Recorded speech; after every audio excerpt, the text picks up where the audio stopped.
The Cincinnati Bengals returned to practice on Monday, and the defense continued up its hot streak and won another day of practice. Let's break it down.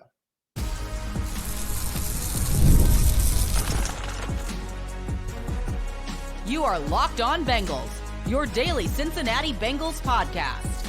Part of the Locked On Podcast Network, your team every day.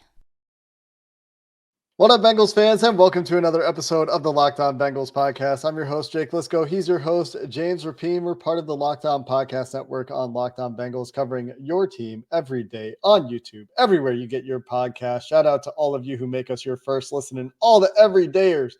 Appreciate all of you who make us part of your routine. If you're new, please do hit that subscribe button. It will help bring us attention for people looking for Bengals content, and it will make it really easy for you to find our content when we upload every day. Today's episode is sponsored by FanDuel. You can get free Sunday ticket right now with FanDuel with a $5 bet. You're going to get a 3-week trial for free at FanDuel.com/lockedon. Check it out to get started. And James, the defense was honestly better than I thought when I rewatched the tape against the Bears. They had won a couple of practices that were just Bengals against Bengals last week, and they kept it up. They're stringing them together at this point. Another practice win for this Bengals defense on Monday, although it is noteworthy that, well, of course, Jamar Chase remains not practicing, but neither did T. Higgins do much, if anything. You can fill in the gaps there on Monday. Yeah, Jamar. We'll get to Jamar coming up in a bit, but another win for the defense. And I think there's a lot of good things defensively. I do think the storyline, though, is about the offense, because we're now talking about last Monday. Joe throws 2 interceptions, has the miscommunication with Andre Yosefach deep downfield. Tuesday was a dominant performance by the defense. And then Thursday in the joint practice, obviously up and down for the offense, and a lot of down in a weird environment. And then today, and it wasn't as long of a practice with the joint session on Tuesday, and I can't wait to cover that with the Colts. But the first team offense didn't score a touchdown. And you were here at camp.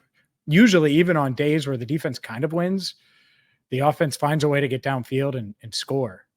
And the Bengals did not score a touchdown. It didn't happen with the first team offense. And so I think that's pretty noteworthy. And it really is a testament, one, to I think the emerging defense, but I also think the offense is searching a little bit right now without T. Higgins and without Jamar Chase. Yeah, Zach Moss saying at his locker after the practice that the defense is doing a great job with disguise. That was also apparent against the Bills, by the way, or the Bears, by the way, in that preseason game. The second team defense doing a really good job with their disguise. And I think that's what led to some of the issues for the Bears early in that game. So it was interesting to hear Zach Moss shout that out after practice as well. And a lot of that perhaps you chalk up to the presence of Geno Stone and Von Bell, at least for the first team, but they were able to do it with the second team at a high level against the Bears as well, which is a nice trend to see. Dax Hill had a big day, though, was a big part of that defense holding the offense out of the end zone, both on a 4th down play with a pass breakup and with a good jam on Trenton Irwin on a 3rd down play in the red zone that led to an overthrow, or something that appeared to be an overthrow. I think that Dax really disrupted the timing of that play with a good jam. And on the throw to Charlie Jones later, the Dax gets a pass breakup on, and these plays have been tweeted. They're out there on social media if you want to check them out.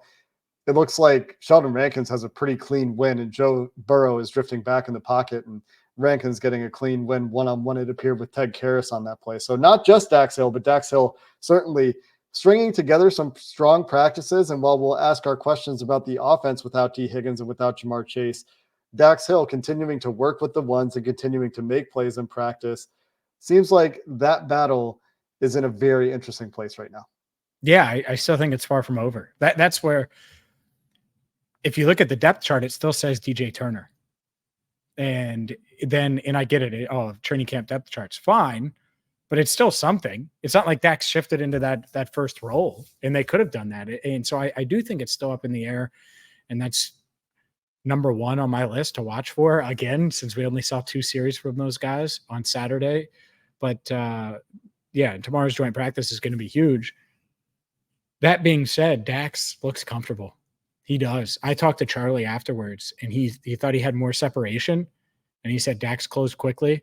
and he thought it was a clean win with time, and Dax shut that down very quickly. And so, what does that tell you? Well, one, the closing speed, the ball skills to knock it down.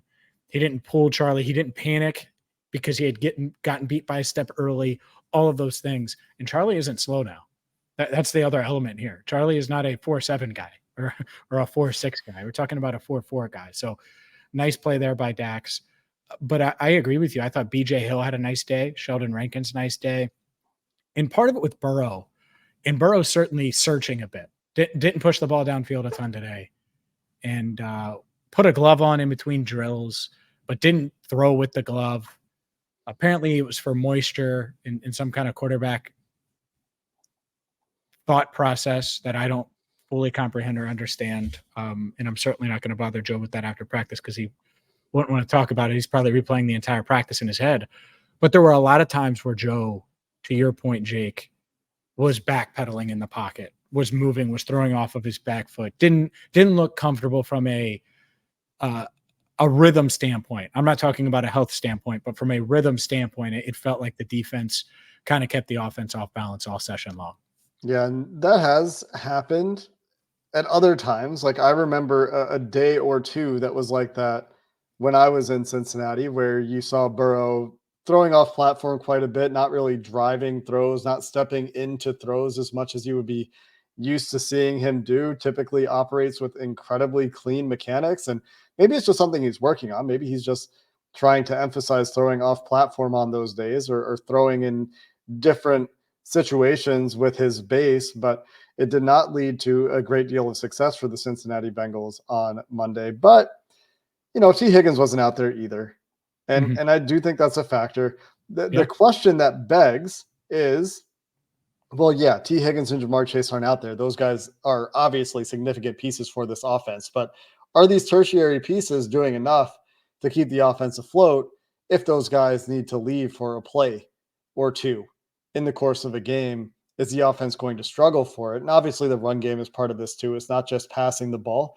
It's just harder to have run game takeaways in practices. But when's the last time we talked about Mike Gesicki in a training camp practice, James? I mean, we were pretty bullish on his potential skill set in this offense, but we haven't talked about Mike Gesicki making a significant play. And I think he did have a touchdown against the Bears in like 7-on-7s or something in that joint practice. So I guess there's that, but he's not consistently showing up the way that we've talked about Andrei Iosivas consistently showing up, or lately have talked about Dax Hill consistently showing up, or the way that we've talked about Sheldon Rankins at times when he's been able to practice consistently showing up, or even Joseph Osai with the wins that he had for like 5 straight days when I was in Cincinnati. So I guess the question is are they going to get enough out of those guys that are not Jamar Chase and T. Higgins when they're not on the field? When they are in the field, you probably don't worry about it. They're fine tertiary and fourth and fifth options. But you wonder about the top end there, and probably talking about tight end again in the future if Eric Hall and or Tanner McLaughlin don't develop as well. Well, sure. This is why I didn't dismiss the idea of taking a receiver early day 2.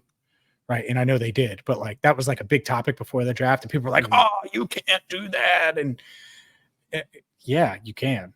And it's because I don't think Andrei Iosivas is the next Marvin Jones necessarily. Might be the next Tyler Boyd, right? Where he's the slot receiver. It might be the next souped up Trent Irwin. It might be, I don't know what he is. And that's not being mean to Andre. I think he's going to contribute and catch a lot of passes this year, but he's not a number 1 wide receiver. Jermaine Burton is searching right now and isn't the solution on offense right now. And that's okay, because you do have Jamar Chase. You do have T. Higgins. Well, they didn't today. They haven't had Jamar Chase throughout training camp. And that is a good segue, Jake, because as we record this on Monday, August 19th, we are T-minus 20 days away, less than 3 weeks away from the start of the regular season. Jamar Chase, is a deal going to get done? Will the hold-in end? We have an update, at least on Jamar's activity, plus a Bengals legend weighs in on Jamar Chase's contract status. We will react to that coming up next. Today's show is brought to you by FanDuel. You've heard us talk a lot about FanDuel. Well, It's America's #1 sportsbook. And we have something a little different for you right now. Because right now through September 22nd, so you have over a month, FanDuel customers can bet $5 and get a 3-week free trial of NFL Sunday Ticket from YouTube and YouTube TV. That's right. And Jake mentioned it at the top. You get a 1, 2, 3-week free trial of Sunday Ticket from YouTube and YouTube TV when you bet $5 with FanDuel. Then with a YouTube TV base plan, you'll be able to watch every single regular season Sunday afternoon out-of-market game. All you need is a Google account and a current form of payment, and you can cancel at any time with FanDuel right now. All you have to do is visit FanDuel.com/lockedon. That is FanDuel.com/LOCKEDON, locked on, to download America's #1 sportsbook. The update for Ja'Marr Chase is small but interesting. It is something that I don't believe we have observed, at least to my knowledge, throughout training camp. And also, Chad Johnson's out there talking to Adam Schefter saying the deal is going to get done this week. So we got that too. But Jay Morrison tweeted after practice today that Ja'Marr Chase climbed on a golf cart with his jersey in hand and assistant QB coach Freddie Knighton sitting next to him with the football. Freddie Knighton was a quarterback back in his Arkansas State days. So that's a guy that has some experience throwing a football. Jay's tweet continued, looked like they were riding off to a post-practice workout at the indoor facility. And since like the very first couple of days of training camp, I don't believe we've seen Ja'Marr do this kind of extra work outside of practice. When we did see him staying after practice and catching on the jugs machine with T. Higgins and doing that sort of thing. This is different from that in the first place. And it may be nothing. Maybe they've been doing this and it's just the first time anybody's seen it. But I find it to be at least a little bit noteworthy here, especially on the same day where you get Chad Johnson going on and saying, yeah, the deal's going to get done this week. How do you know? Well, I just know, you know. It could get done. It could get done. It should get done. I've at this point, you need Ja'Marr Chase. And by the way, if you're Ja'Marr, this isn't just on the Bengals to get it done. If you're Ja'Marr, just get that 4-year deal and make it easy on them to spread that cap hit out. Line yourself up with Joe Burrow. Get that guaranteed money, Bengals. Give that to him. And Ja'Marr say, all right, what I'm going to give you is 4 years on top of the 2 I have. I'm going to trust you to build around me and Joe. And Bengals trust Ja'Marr to hold up his end of the bargain by giving him guaranteed money that you've only given to Joe Burrow. Both sides. There we go. Maybe I should be the mediator, Jake. Maybe that's it. Is all right, Katie, you got to give a lot of guaranteed money up to Ja'Marr. Remember what happened the first year he got here? Ja'Marr, you want to catch passes from Joe? Oh, yeah, we like catching passes from Joe. Okay, well, you know what we should do? We should get you a 4-year deal, and you should be willing to accept that. I feel like Owen Wilson at the beginning of Wedding Crashers trying to mediate here. But it isn't a divorce. It's a marriage. So hopefully they can get something done. What an obscure reference. Like, Wedding Crashers is not an obscure movie, but the beginning, like the mediator scene at the beginning. Well, I was literally turning. I'm up here turning. There's no one by me. And so I'm doing it. And I'm like, this kind of reminds me of Wedding Crashers at the beginning when they're just really good at. And so, you know. When's the last time you watched Wedding Crashers? It's been a while. It's a must. Like if you're just like flipping through and Wedding Crashers is on, it's definitely worth leaving on. It's a funny movie. Wedding Crashers. It's great. And they don't make comedies like that anymore because Hollywood's lame. Anyway, we're speculating, of course, that the issue is guaranteed money or the issue is the duration of the contract, but it's very easy to look at what the potential friction points could be and come to that conclusion. It's also easy to imagine that maybe it's the $35 million per year that Justin Jefferson got in Minnesota. That is a point of friction where you're seeing these market exploding deals and teams like Dallas and maybe Cincinnati, we don't know, we're speculating, seem to be dragging their feet a little bit in the wake of that Jefferson deal, trying to get deals done with their respective stars. But that's why you're willing to do the 35 if you get the 4 years. Like, that's why I would say, like, mediator me would be like, yeah, you're willing to make him the highest paid receiver ever because you have him for 4 years and there's going to be 8 guys that surpass him during that length of that deal. You know, and that's probably why Ja'Marr doesn't want to do 4. And you can assume he would probably want a 3-year extension and line up with Jefferson's length of deal and test free agency again or be set to hit free agency again before he turns 30, like all of those things. But there could be a happy medium. And hopefully they find that happy medium. And it takes time. I will say it's getting to the point, and I like the Freddie Knighton workout speculation that we can assume. I think it's a fair assumption to say that they did something. I need Jamar in shape now. Like the other thing Chad said in that interview that was really noteworthy, he was like, I would want all of those reps because I want to be in elite shape. And the one thing you can't say about Chad was the best shape of anyone, always. He could run all day. He would take second reps. He would take third. He would try to hang in with the 2s and 3s. Like he didn't do that all the time, but he would certainly try. And it's because he was in elite shape. He could run all day. And we know when Jamar's locked in a couple of years ago against the Steelers, what did he do? He was on the field for 100 snaps week 1. Like that is insane. 100 snaps, but he was in. And so I just hope that Jamar can be ready to go and hit the ground running. And so to know that he's working out probably in private is great to know. And I'm sure that his fitness level is at least pretty good. Maybe it's not as good as it could be if you were practicing every day, or maybe it's fine. I mean, that's also speculative. Anything that we can really comment on about any of that is speculative. But you're right about the timing aspect. The preseason ends on Thursday, right? There's one preseason game on Thursday, and then there's 2 weeks of practice leading into the regular season. You would really like Jamar Chase to be present for those 2 weeks of practice leading into the regular season, when game planning starts to become a much more significant part of what they're doing in practice. And they're not just repping things to learn the offense and to get experience with calling plays into different looks, sometimes calling them into plays, calling plays into looks that you're not going to get in the game, just to see how players will react on those bad plays where, you call a cover 2 beater into cover 3, and you just want to see what happens when you get a look that you're not expecting.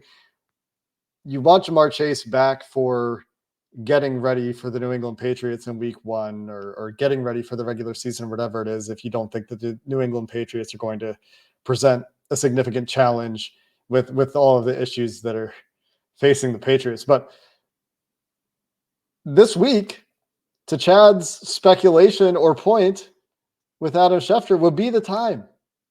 This like end of preseason time frame. This is when the Bengals often have gotten deals like this done in this sort of time of year. And so wouldn't surprise anyone if it did happen this week. I would say that would be in line with the Bengals MO for the last 5 to 10 years, and would get him into practice after the preseason when things start getting specific and starts preparation for things that will count. Yeah. The time is now.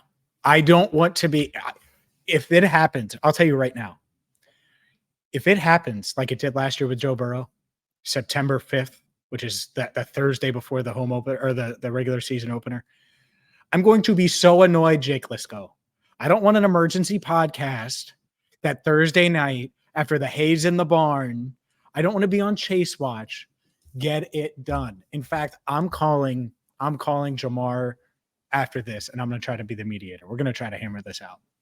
Unfortunately, they won't let me. I know they won't let me stream it. I know they won't. Otherwise, we could just stream it live on YouTube. Got to get Hard Knocks in there.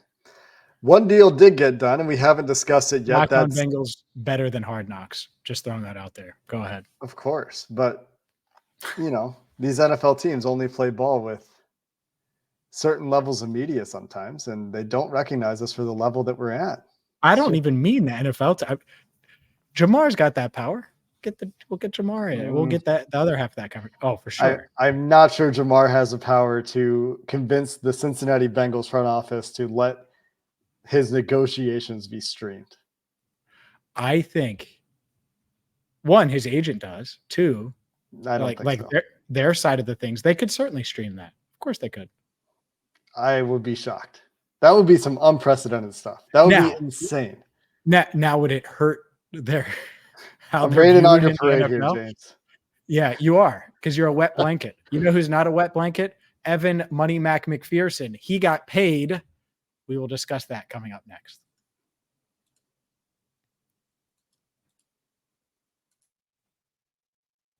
before we get to Evan McPherson, Jake, You taking back your wet blanket comment? Because that was mean. No, what the hell are you doing? That's Why mean. wouldn't You you should just let take me that have my back. stream? It's unnecessary. It's Obviously, rude. Jamar and the Bengals aren't going to let me stream, but you didn't have to like take it all literal and play it out for a minute. And now I'm feeling like, oh, like I'm about to go by. I'm at Paycor for those listening. I'm about to go knock on Mike's door and see if they'll let me. Do you know where Mike's door is? Crickets. What are you trying to do? You're trying to get me in trouble. Just keep going. Evan McPherson signed a 3-year extension that will keep him with the Bengals for the next 4 years. It's $5.5 million per year, reportedly, with $10 million of cash flow in the first year of the deal, according to the reports of the deal that has not made it to the Over the Cap website yet. So we don't know the exact specifics of how exactly that cash flow works. It's almost certainly not $10 million of upfront money in the 2024 NFL season. Is probably a roster bonus that happens within 365 days from the day the deal was signed. So it's probably a roster bonus for next year, sometime in March or something like that, that leads to a little bit more of that money for McPherson coming up front. But the Bengals get the deal done. McPherson said that he had a feeling the deal would get done, and it did.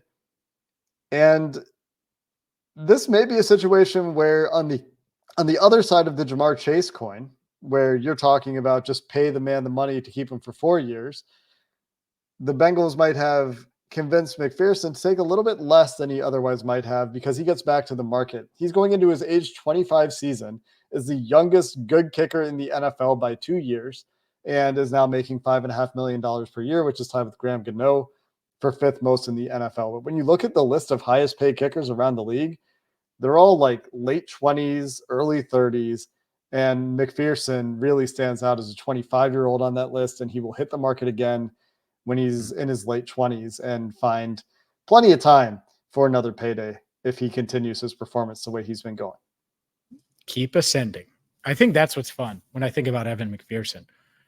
Similar to a Jamar Chase, guys like that perform at a young age. Like, there's a path where he's the best kicker in the NFL in a few years. It could very well happen. And at least I believe it. I believe in his skill set and his ability. And so we'll see, of course. Consistency needs to be there, which I think he's gotten more consistent as time has gone on. We certainly don't question him in game-winning situations. We've seen him do that plenty. And the leg, you're only going to get stronger at this age. I'm sure his leg is stronger now than it was a few years ago. He said he would love the opportunity to kick the 68-yarder this offseason at a kicking camp. And he said if the conditions were perfect, he probably could. It was to win. There was some pressure on too. It was to win that specific contest they were having with a bunch of punters, long snappers, and kickers. And it was a group that gets together every year in Gatlinburg. And he said he drilled a 68-yarder. So that's pretty darn good. 68 yards for Money Mac. That's pretty fun. The most impressive thing to me, it is fun. 68 yards. I mean, it's like the whole challenge he did where he kicked the lid off of a. Remember this back when he was? But it was but it was like a real field goal. Like, yeah, we're talking 68 yards is. I just hope he has to it's do that with the game on the line. All I'm saying is like that's really far, so it's a pretty impressive feat.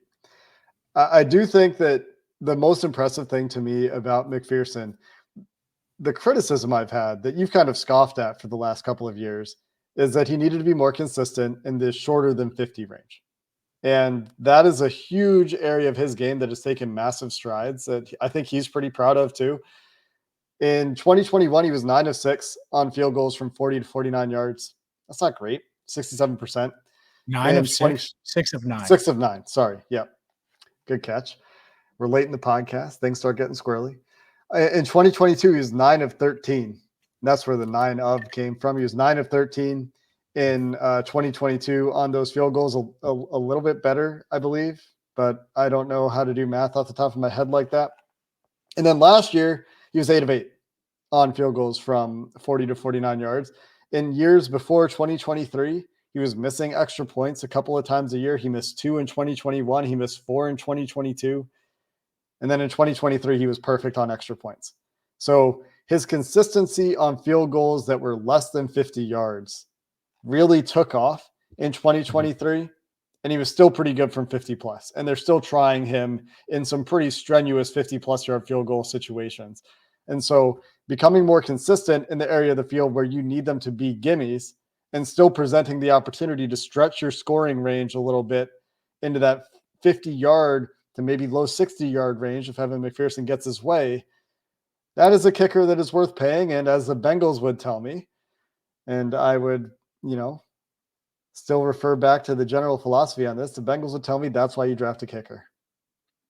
Yeah, that is why you draft a kicker. You got to draft the right kicker, but you got to draft the right center, the right quarterback, the right tackle with the 46th overall pick when you trade down and it didn't work. The point is you got to get it right. And they certainly got it right with Evan McPherson. No, the reason I downplayed that is because I assume he's going to get better. And I don't question, like, if he can make a 55-yarder, you're going to make the free throws. And it's just a matter of practice, reps, and more consistency. And that's why I think he's still improving, the jump from 22 to 23. And so this year, can he be consistent at all levels and literally push Justin Tucker? Like, that's my expectations are really high for Evan because I think he has that kind of potential, but push Justin Tucker and Harrison Butker and enter that conversation as the NFL's best kicker. Like, in this offense, today's practice aside, they should score plenty of points. They should be moving the ball a ton. He should get plenty of opportunities. And so what a position to be in. But overall, happy for him, happy for the Bengals. Feels like it's a win-win deal. And hopefully we're, talking about another extension in the next week or so. What do you think, Jake? Yeah, that would be overdue. Certainly due at the very least. This is the time, like we've talked about. This is the time to get the deal done. Chad thinks it's going to get done with Jamar Chase. What do you think? Do you think Chad's right? What's your feeling? I think if there's one guy, because there's two things that Chad said. Chad said that he thinks that deal is going to get done this week, and he thinks that Jamar would be willing to sit or is not touching the field. And I'm paraphrasing, but it's pretty close. Won't get back on the field unless he gets a deal. And I kind of agree with Chad. I think Jamar is pretty dug in. Eventually, he has to get back on the field. You need that contract to toll. He's going to have to show up in like week 8 or week 9. But I think that all sides want to get this done before then. And then that's why hire a mediator, get this thing done. I'm available. But Nobody wants the distraction of this going longer than it needs to go. This week, I don't know about this week. I think that's pretty tough still. I really do. I hope that that money is falling from the sky during the joint practice on Tuesday. But I would prefer Wednesday. Wednesday would be ideal. Yeah, Wednesday would be good. Yeah. Maybe because Thursday's game day. Thursday's game day. Yeah, I don't want Friday. I don't want Saturday. It could be. Nope, not Sunday. Could be right after the cut down. When's the cut down day? Yeah, but then we have cut down. Like Wednesday. Wednesday's the perfect day. It is. Like from our perspective, from our content production perspective, for sure, no doubt. We're doing a game preview on Wednesday. If we can also do a Jamar Chase signed his deal episode, then guess what we're not doing? We're not previewing that game. It's 3 segments of Jamar, past, present, future. Well, I'm serious. Game preview. There's anything else today, James?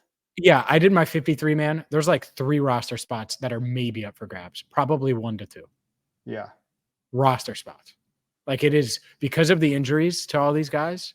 Like there isn't or retirements or like there isn't much that we don't already know. Like I think 51 of the spots are pretty secure. And if you kind of slot in positions, even more so, like they're probably doing 9 offensive linemen, and then are they doing 5 safeties and 5 tight ends? These are questions that exist, but you can check out his 53-man roster at, where can they find it, James? BengalsTalk.com. There it is. That's going to do it for this episode of the Locked On Bengals podcast. If you need a second listen, of course, you can check out the Locked On Fantasy Football podcast on YouTube and everywhere you get your podcasts. Thanks for making us your first listen here on Locked On Bengals. And until next time, thanks for listening. Hoo day, and have a good one.